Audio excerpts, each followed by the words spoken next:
theater kid, now comedian, using humorous songs to poke fun at her own struggles. Jamie Schreiner is bringing her comedy to Zanies Chicago, but first, she joins us here on Spotlight with a look at the show. Welcome back, Jamie. Hi, Amy. Thank you so much for having me. Listen, you are a ray of sunshine. I mean, you're bringing in the festive colors always, which I love, and your comedy does the same thing. It just brightens life, I have to tell you. Thank you so for much. people that aren't familiar with your comedy, can you tell us a little bit about it? Describe yourself. Okay, I would describe myself. I am a secretly introverted person who longs to be an extroverted person, and so I think that very much in my comedy you get a look into the things that I would love to say and share out loud, but do not necessarily feel comfortable in social situations. But when I have a room full of people and a microphone, I'm like, yeah, let's go.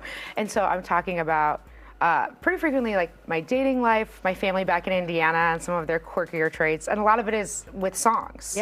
Yeah, so that's...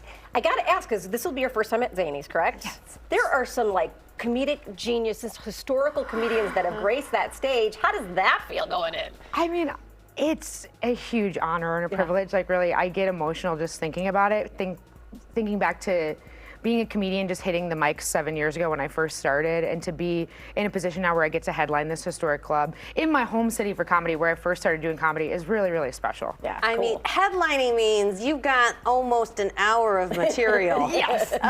Tell what goes into that. I mean, especially because you have the songs as well. Yes. And- So I would say, because I have a theater background, I definitely put a lot of thought into, I want everything to connect and kind of have a through line and a story and an arc to the hour of comedy. And I've been very fortunate that I've been hitting the college circuit as a comedian, so I've been doing 45 minutes to an hour at these colleges. So for this particular show on April 9th, I think there's gonna be a lot of material that's newer, and by that I mean, it's not brand spanking new, but it's not been filmed or taped for a special or recording yet. Okay. So you'll kind of get to be the first person to see this stuff that I've been working on over the past 2 years.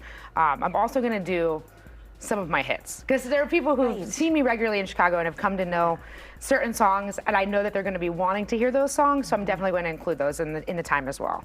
Do you find over the years, the 7 years you've been doing this, is this cathartic for you? Because you're putting it all out there. I mean, there's really no stone left unturned. So I would say, in the moments where it can be hard and very vulnerable, I try to keep going for the other women and girls who I think would be inspired by what I'm doing. Because I remember what initially inspired me to want to do comedy was going to mics and not seeing people whose point of view was similar to mine. And so I wanted to be that person who got on stage and was giving that point of view for the girlies in the room to feel like they had their story being told, things for themselves to laugh at. And so for the moments where it gets difficult and it feels like a very male-dominated industry, I'm still very passionate about pushing through that. Yeah, good. Love that, because I mean, you're up there, you're talking about, you know, the hearing loss that you suffered later on in life. That was a thing you had to adjust to. Talking about queerness, you're talking about, you know, as you mentioned, dating after divorce. I mean, you've lived a lot of life already. Yeah. Yes, and I know I can be quite subversive, but I think that the people that I'm subversive to, it's worth being subversive to them, to be healing to the people who really relate to and find joy and levity in what I have to say. Well, and I just appreciate the fact that you're willing to say the hard things. Yeah. So even if it's not happened to somebody, they enjoy hearing that you say it, because it just brings levity to the room. Yeah, no, thank you so much. Well, I mean, sometimes do you have audience members that come up and say, wow, like what's the reaction that you get?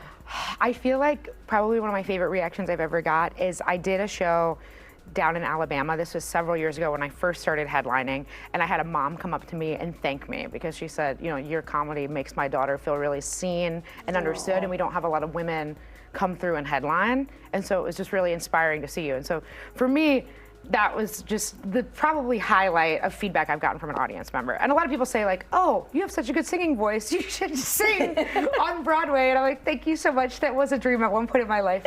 I don't believe she's introverted. I can't believe that you're really introverted. Yeah, I don't believe it. Jamie, thank you so much. Thank you so much. You can catch Jamie at Zanies Wednesday, April 9th. For tickets and more information, just head to chicago.zanies.com or find them and Jamie on socials. And stick around, because Jamie is going to be giving us a sneak peek at the show just ahead.